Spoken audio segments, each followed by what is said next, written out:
Good afternoon, and welcome to the Advanced Practitioner series. My name is Patrick Shepard. Very pleased to be joined today by Monica Asher from OGE's General Counsel and Legal Policy Division. Today, Monica is going to walk us through a survey of ethics authorities specific to non-career officials. And this presentation is going to be a survey, so there are some things we won't have an opportunity to go into great depth. But I have asked Monica, and she has agreed to join us next month to take a deeper look at some of these issues. This is a very expansive topic, and we don't want to try and rush things or create an unnecessarily long presentation, but we would like to maybe raise some highlights in a further presentation. So Monica has graciously offered to join us again. So if there's something you don't get out of this that you were hoping to, hopefully we can get to it next time. Well, welcome, Monica. It's really good to have you today. Thank you, Patrick. I had initially presented a version of this session back in 2014. And when I put this session together, I had developed it with the part-time ethics official in mind, because I had been a part-time ethics official myself before I came to OGE. And I know that there are so many provisions of ethics law that you need to be aware of when you're counseling your employees, in addition to all the other areas of law that you need to know. And so with this presentation, what I wanted to do was provide an overview of the things that you need to know about when you're dealing with a particular subset of your employees, and that's going to be your non-career or political appointees. And as you're going to see, there are certain authorities that apply only to your political appointees. And even then, there are certain authorities that will only apply to a subset of your political appointees. So a subset of your subset. So again, it really is a lot to kind of be aware of. And so with this presentation, I wanted to kind of collect it all in one place. Another reason why I wanted to update the presentation now is because with the presidential transition and the issuance of Executive Order 13770, which is the new ethics pledge, I thought it would be a good time to make those updates. And as Patrick was saying, this is going to be a high-level survey of the topic for the most part. At the same time, though, I do want to say there's a lot of information that I'm going to cover. So much so that I strongly suspect you're not going to remember every last detail here. So I believe we posted the slides, and yes. I really want you to use those slides as a resource for yourself. Yeah, I think we always kind of, with these presentations, operate with a tension between completeness and depth. Yes. And yeah, in a lot of these cases, especially if these are the kinds of employees that folks aren't dealing with every single day, it can be a daunting task to just remember everything. Yes. So yeah, I would encourage folks to use the slide deck as a resource. And as always, the presentation, the handouts are available on max.gov, and the video will be available immediately upon the conclusion of this broadcast as an on-demand resource. So don't feel like you have to get everything the first time. Yes, because as Patrick was saying, I couldn't even get everything in the first time, so that's why we're doing a second presentation. So again, there really is a lot of information on this topic, and we do have these resources available, and there is going to be another presentation later, likely next month. Excellent. Shall I pull up your slides for you? Sure. Excellent.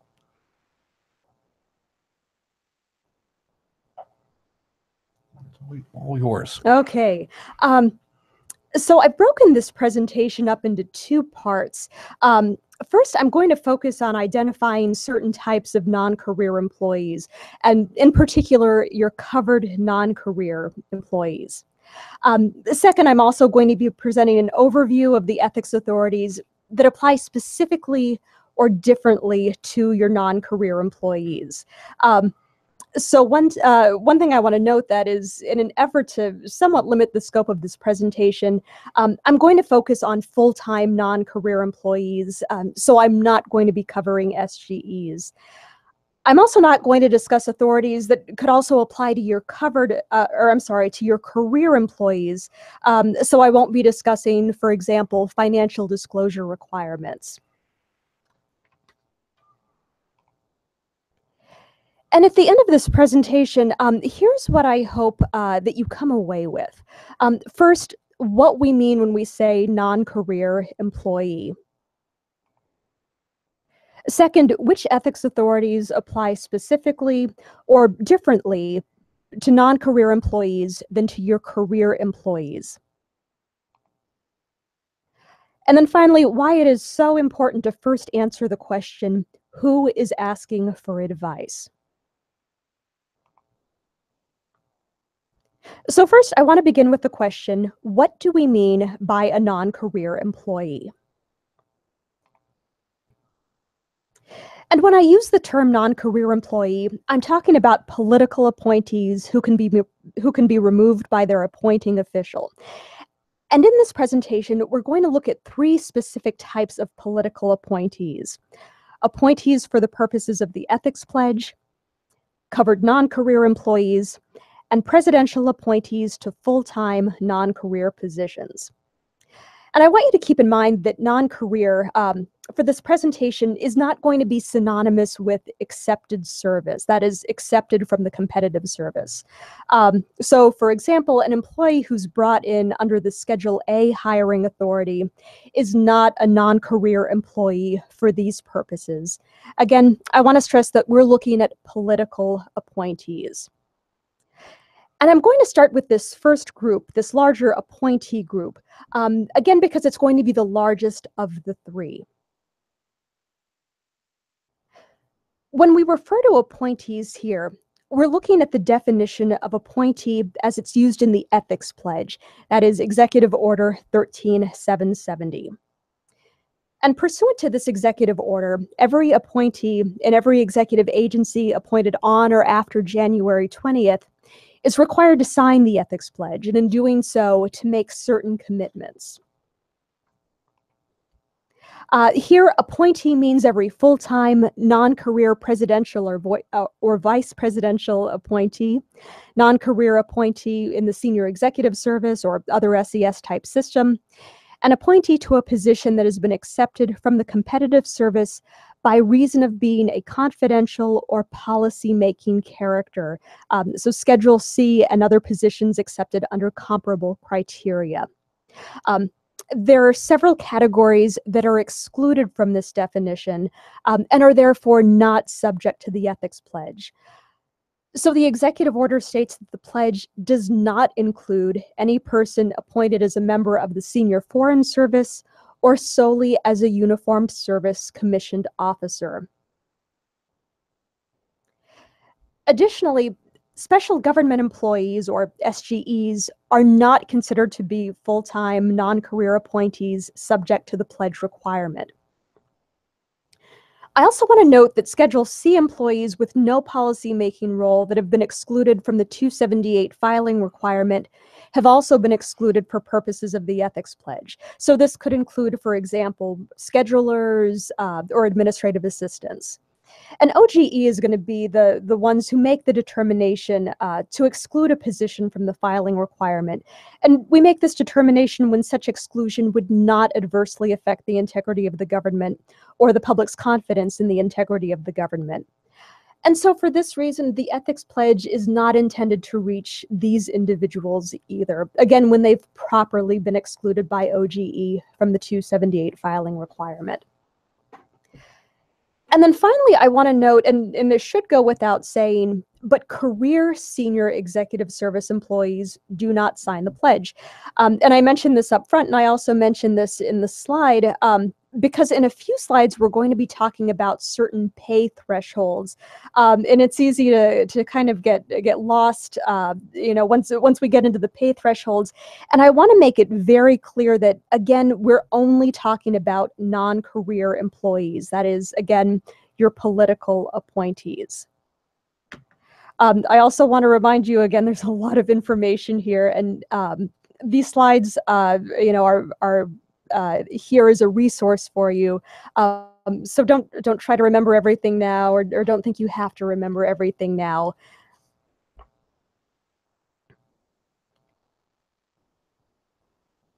So next, I'm pulling up this Venn diagram, and I want to point out, again, employees is our first category, and it's going to be the largest group of full-time non-career employees that we're discussing today.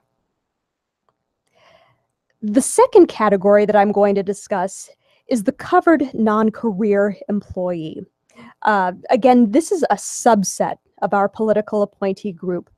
And you'll see that certain ethics authorities will apply specifically to them without applying to the larger group. And so it's very important that you're able to identify members of this subset, the covered non-careers. And thinking about this group, the covered non-careers, is a little bit less intuitive. Because you can probably, when you hear the word appointee, you might have a good sense of who's covered and not covered. But outside of ethics, we really don't think in terms of covered non-career employees. We use terminology like Schedule C, non-career SES, and so forth. And so what I want you to remember is that when we say covered non-career employees, what we're really looking at are the most senior or highest paid political appointees of the agency. So again, this is going to be a subset of the larger appointee group. And when we look at the definition of covered non-career employee, it's really helpful to think about the definition in two parts, both of which need to be met. First, we need to be able to mark the pay or seniority box. To be a covered non-career, the employee must occupy a position classified above GS-15 on the general schedule. Or if the position is not under the general schedule, there are certain criteria that need to be met. And I'm going to get to those criteria shortly. But for now, I just want you to keep in mind that members of the senior executive service are able to mark this seniority box.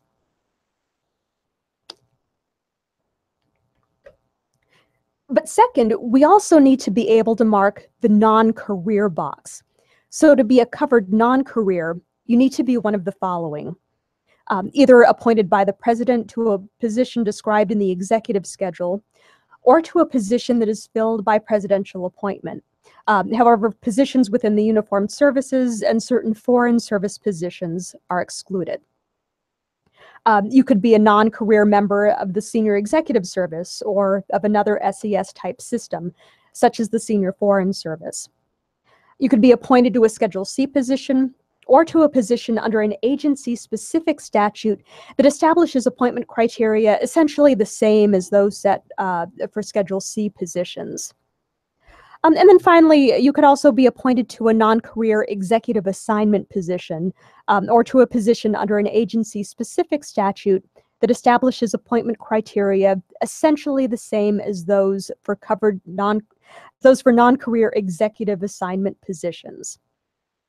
I think this is an interesting place where sometimes when we talk to agencies, they don't realize these are separate criteria. Yeah. So I think it's very helpful how you have broken this out so we understand that when we talk about covered non-career, we have to touch both of those boxes, not merely one of them. Exactly.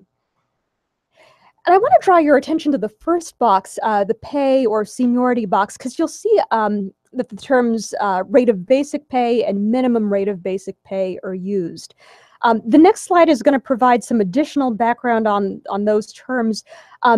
But in short, we're looking at whether the position's rate of basic pay is greater than or equal to 120% of the minimum rate of basic pay payable for GS-15.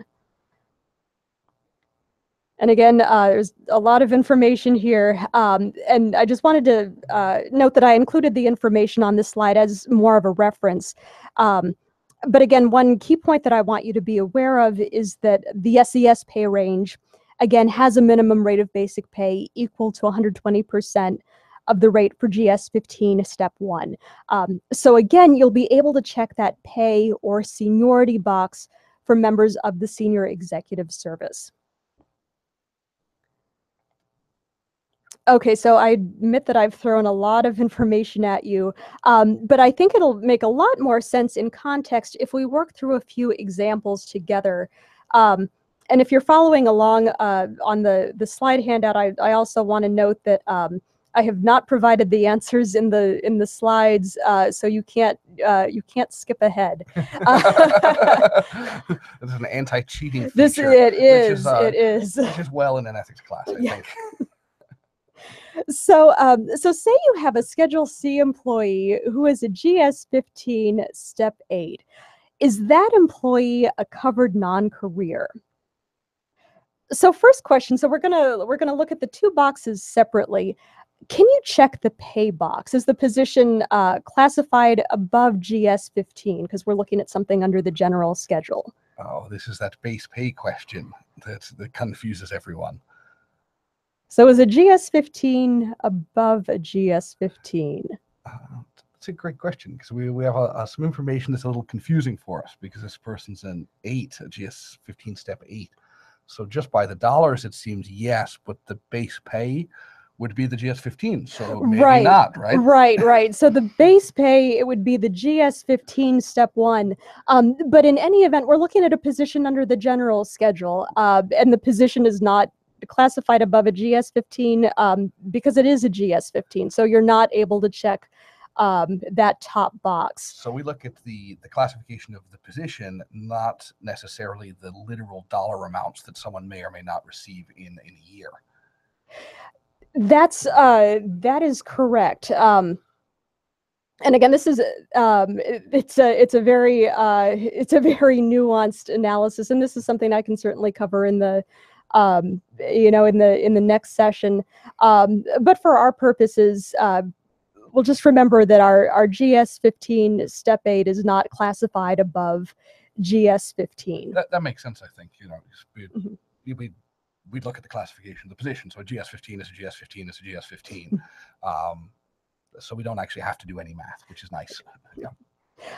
So for the sake of just working through the example, can we check the second box? Can we check the non-career box? It looks like we could. Schedule C position. Right, so we've got a Schedule C position. We can check that second box, but because we're not able to check the first box, we don't have a covered non-career. Excellent. However, we do have an appointee. Okay, so the next question. So we have a career SES. Do we have a covered non-career here? And again, we're going to look at both boxes separately. All right. So first box first? First box first. Well, they're an SES, so they're not GS 15 or below. So I think we can probably tick this box. Right. We can check this box. And as I said, I'll cover more of the math later. But remember that that senior executive service, those people can check that first box. So what about the second box? What about the non-career box? So our career SES aren't usually appointees. They're career, so they're not non-career. They're not Schedule C or some other non-career assignment. It doesn't look like we can check this box. That's correct. So in this case, we do not have a covered non-career. We have a career. Okay, so we haven't had a covered non-career yet. Let's see if we can do it with this example. Okay, so we've got a non-career SES. Can we check the pay box? Yes, we can. So remember the SES, so we're classified above a GS 15. Right. Okay. And then with the second box, can we check the second box? Yep. Second box, box 2, non-career member of the senior executive service.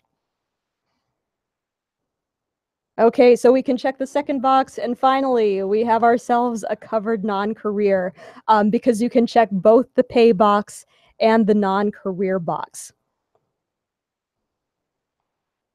So going back to our Venn diagram, I want to introduce our final category, which are presidential appointees to full-time non-career positions. And just a quick note about the terminology that I'm using. Throughout the presentation, I'm going to be using the shorthand presidential appointee. But when I say that, what I really mean is presidential appointee to a full-time non-career position as defined at 5 C.F.R. 2635.804 C2. And so it's quite clear why I'm using the shorthand. I just want to make it, I just want you to know that I will be using this presidential appointee shorthand. Maybe in the second presentation, we could have a contest to see who can say that big phrase as many times as possible without making a mistake in a row. Yes.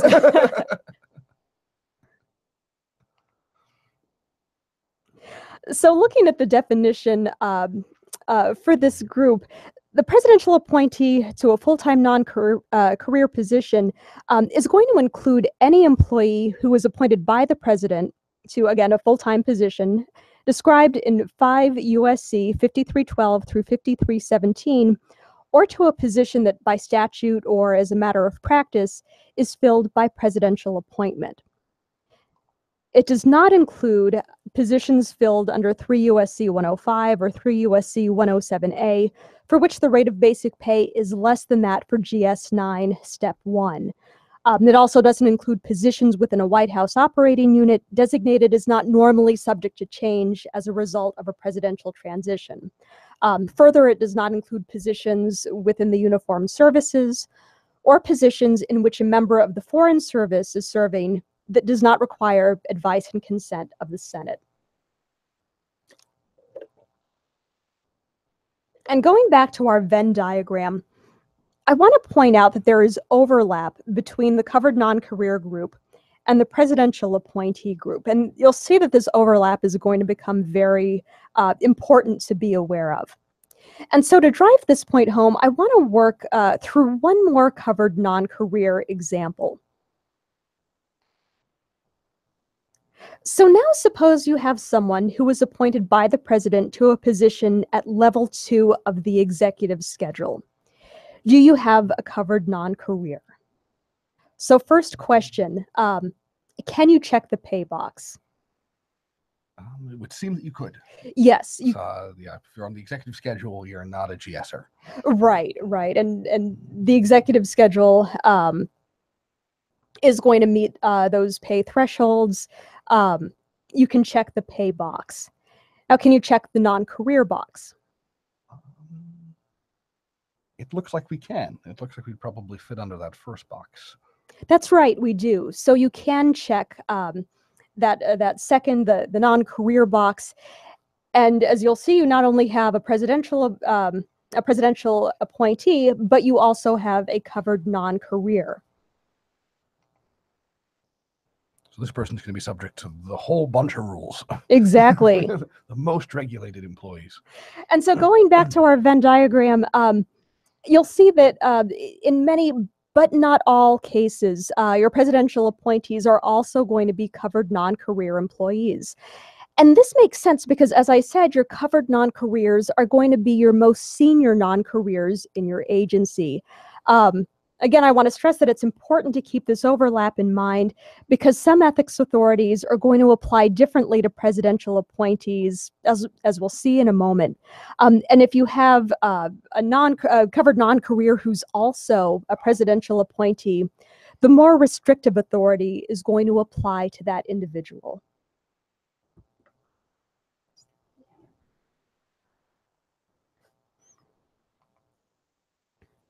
So moving on to part 2 of the presentation, and this is going to be more of a survey of ethics authorities.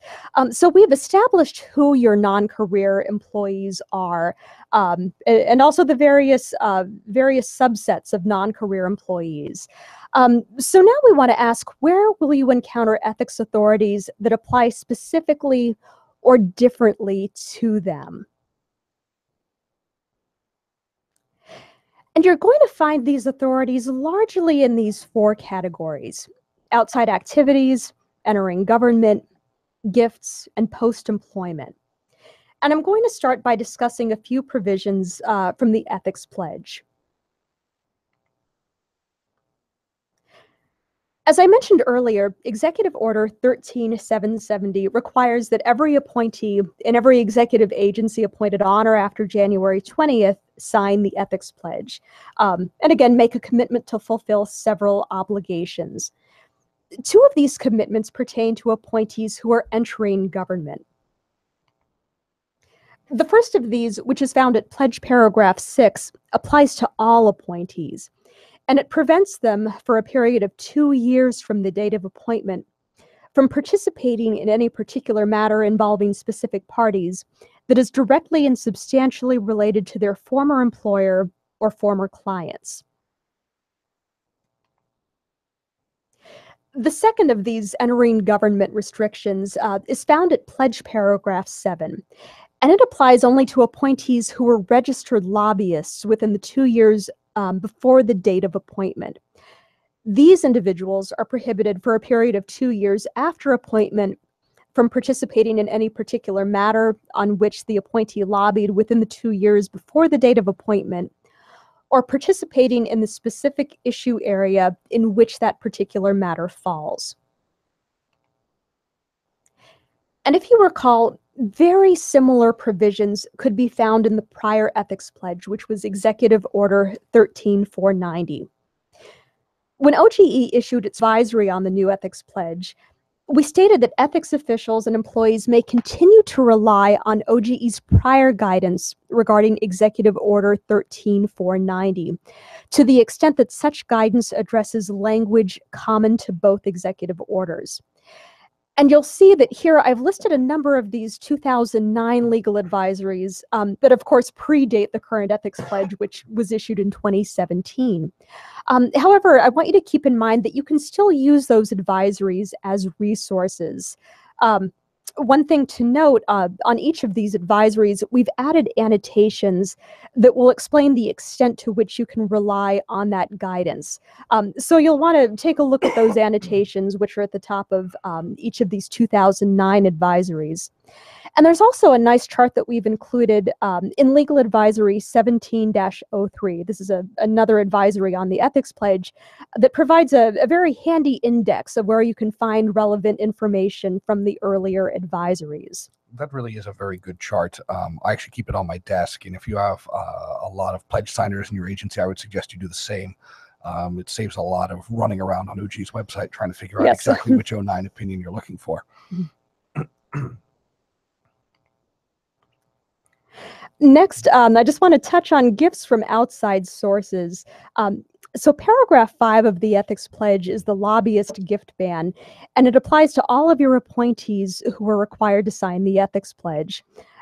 This prohibits appointees from accepting gifts from registered lobbyists or lobbying organizations for the duration of service as an appointee. Just a few words, you want to note that the lobbyist gift ban operates in addition to the existing OGE gift rules at 2635 subpart B. And what the lobbyist gift ban does is it removes the availability of certain gift exceptions when certain conditions are met. OGE goes into great detail on the lobbyist gift ban in diagram 09-007. So I'd really encourage you to take a look at that for additional information on the lobbyist gift ban.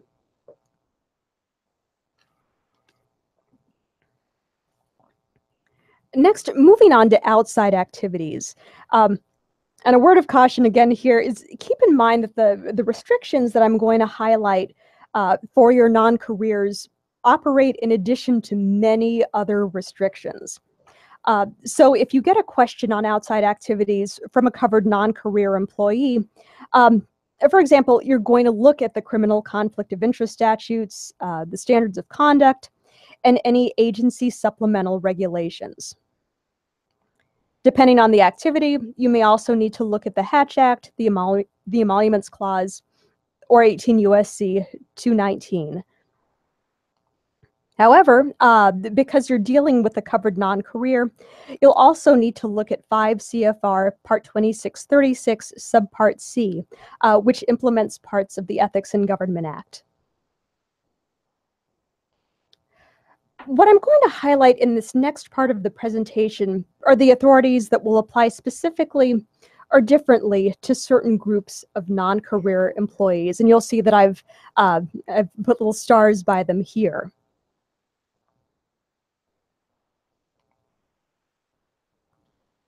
Okay, not to inundate you with too much information at once, but I've put together a chart that lists these additional restrictions, as well as the category of non-career employee that they're going to apply to. But not to worry, we're going to walk through this chart step by step. But I wanted to give you all of the information in kind of a central location for your reference. So this is another chart that you may want to just print out and have on hand. So I'm going to start with the restrictions on outside earned income. And as you will see, your covered non-careers have a limitation on the amount of outside earned income they can earn, and your presidential appointees will have a complete ban. So what do I mean by outside earned income? So in general, outside earned income is compensation for services that are rendered to someone other than the US government. However, it does not include, for example, passive investment income, because again, the person is not providing any services. Again, for the purposes of these restrictions, we're looking at earned income. Now, before we leave the career employees behind completely, I want to mention that there are no ethics restrictions for them, at least none of OGE's restrictions that limit the amount of outside earned income. The same goes for appointees who are neither covered non-careers nor presidential appointees. Your covered non-careers, however, as I said, are restricted. For 2017, they can earn up to $27,765 in outside earned income. And this dollar figure is 15% of the annual rate of basic pay for level 2 of the executive schedule. So if you've heard of this as the 15% limitation, that's where the 15% is coming from. When that dollar amount changes, that $27,765, OGE issues a legal advisory, so you don't have to do this calculation yourself. And so the most recent advisory, and the advisory where you can find this dollar figure, is Legal Advisory 17-01. Note again that presidential appointees to full-time non-career positions are even further restricted. They can earn absolutely nothing in outside earned income. Executive Order 12674 is modified by Executive Order 12731, established a complete ban. It's good. We don't have to do the math for folks for that one. That's right. Really That's right. simple. We give you the number. And again, it's important to keep this complete ban in mind as we go through the next few slides, because as I said earlier, most of your presidential appointees are also going to be covered non-careers. So if you have a presidential appointee that's also a covered non-career, you're going to follow the stricter requirement.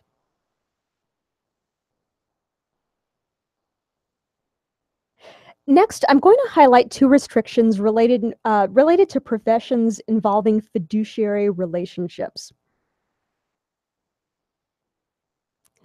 The first of these prohibits covered non-career employees from receiving compensation for practicing a profession which involves a fiduciary relationship, or affiliating with or being employed to perform professional duties by a firm, partnership, association, corporation, or other entity which provides professional services involving a fiduciary relationship. And here, when we use the word fiduciary, we mean that the nature of the services provided causes the recipient of those services to place a substantial degree of trust and confidence in the integrity, fidelity, and specialized knowledge of the practitioner. So a couple of examples would be law or financial services. However, keep in mind that this restriction in and of itself does not prohibit uncompensated service. So for example, pro bono legal services. And remember again, if you're dealing with a presidential appointee, that individual is subject to a complete ban on outside earned income. So if you have a presidential appointee who's also a covered non-career, you get the same result under each authority. You just get to it in a different way. The second restriction on fiduciary relationships applies to the use of one's name. So a covered non-career shall not permit his name to be used by any firm, partnership, association, corporation, or other entity which provides professional services involving a fiduciary relationship. Now, I want to point out that this restriction pertains to covered non-career employees. So again, if you're dealing with a presidential appointee, you're going to want to check to see if he or she is also a covered non-career. If so, the presidential appointee will be subject to this restriction. Compared to the last two restrictions, this next one is relatively straightforward. Covered non-career employees are also prohibited from receiving compensation for serving as an officer or member of the board of any association, corporation, or other entity. Nothing in this section prohibits uncompensated service with any entity. One thing to keep in mind is that this restriction is not limited to for-profit entities. It also includes non-profit entities such as charitable organizations and professional associations, as well as any unit of state or local government. So remember again, this is a prohibition on compensated board service. Presidential appointees are, of course, subject to a complete ban on outside earned income. So again, regardless of whether they're also covered non-careers, the result is going to be the same. A presidential appointee cannot receive compensation for serving as an officer or member of a board, or for that matter, any other outside activity.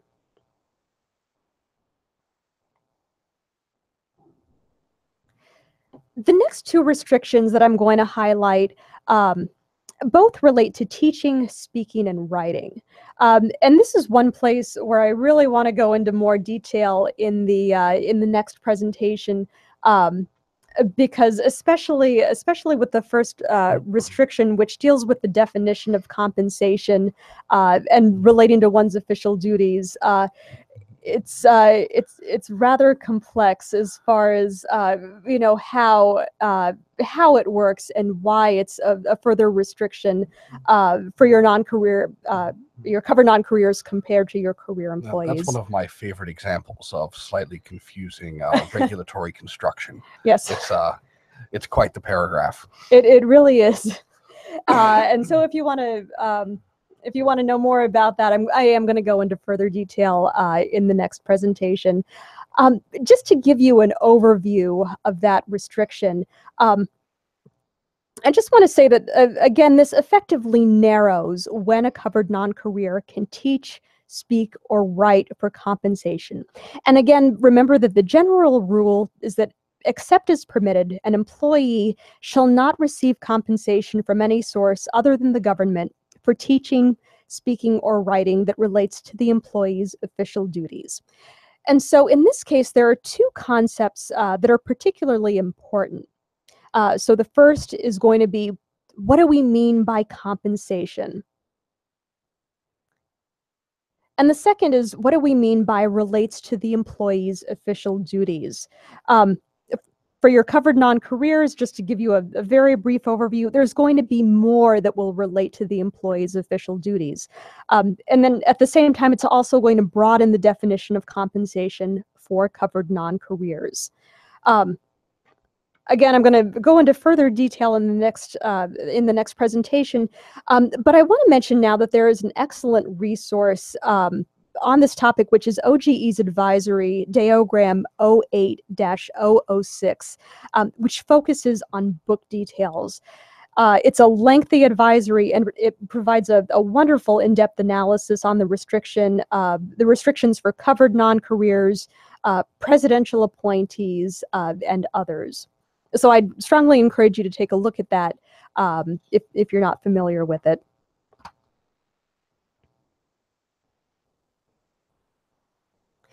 This next restriction applies specifically to teaching. And under this restriction, a covered non-career may receive compensation for teaching, but only when specifically authorized in advance by the designated agency ethics official. And it's important to remember that for our purposes, teaching in this case is going to have a very specific definition, and it's not limited to teaching in a formal classroom setting. Additionally, the regulation sets out specific criteria that DAOs must follow when determining whether to authorize the teaching activity. And then finally, keep in mind that even if the covered non-career does receive authorization, he or she is still going to be subject to that 15% earned income limitation.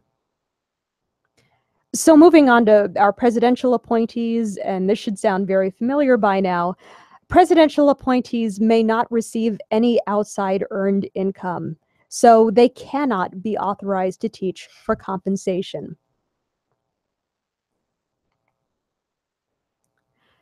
So now that we've concluded the section on outside activities, which focused on covered non-careers and presidential appointees, I want to bring up this slide again to show you how appointees fit into the picture. And that's because I'm going to conclude by pointing out the post-employment restrictions that are found in the Ethics Pledge. And the Ethics Pledge is going to apply to that larger appointee group. The Ethics Pledge, Executive Order 13770, creates 4 additional post-employment restrictions for appointees. And I say additional because they're going to apply in addition to the post-employment restrictions at 18 U.S.C. Section 207. Paragraphs 1 and 3 of the Ethics Pledge deal with lobbying activities with respect to one's former agency, as well as certain executive branch employees. And OGE discusses these restrictions in Legal Advisory 17-03. Paragraph 2 of the Ethics Pledge is going to apply to appointees who are also senior employees, as defined at 18 U.S.C. 207C. And under Section 207C, senior employees are prohibited from making certain communications to or appearances before their agency on behalf of another within a year of terminating service as a senior employee. So in paragraph 2, an appointee who is covered by the Section 207C restriction agrees to abide by that restriction. And then finally, paragraph 4 prohibits the former employee from engaging in certain activities on behalf of any foreign government or foreign political party. For more information on these post-employment restrictions, again, I encourage you to read Legal Advisories 17-02 and 17-03. And finally, I do want to reiterate that it's important to remember that these post-employment restrictions, again, operate in addition to the restrictions at 18 U.S.C. Section 207. So as we have seen, there are several ethics authorities that apply specifically or differently to non-career appointees. And so whenever you receive an ethics question that could implicate one of these authorities, it's so important to know who is asking the question, whether that person is an appointee, and in many cases, whether that employee is a covered non-career or a presidential appointee, because the answer could be very different depending on the type of employee that you're dealing with. Excellent. Well, Monica, thank you very much for joining us. And also thank you for adding to the corpus of helpful ethics charts. A number of these slides I think will be very helpful to folks and are references that we can refer back to in the future. And also thank you for agreeing to join us for a future broadcast. And thanks to all of you for joining us. We hope you found this to be helpful. And I encourage you to look for the registration for the next segment in this series. We also always welcome your ideas for future broadcasts. So if you have things that we haven't covered in a while that you're interested in seeing more on, please feel free to indicate that on your course evaluation. So thanks very much, and we will see you next time.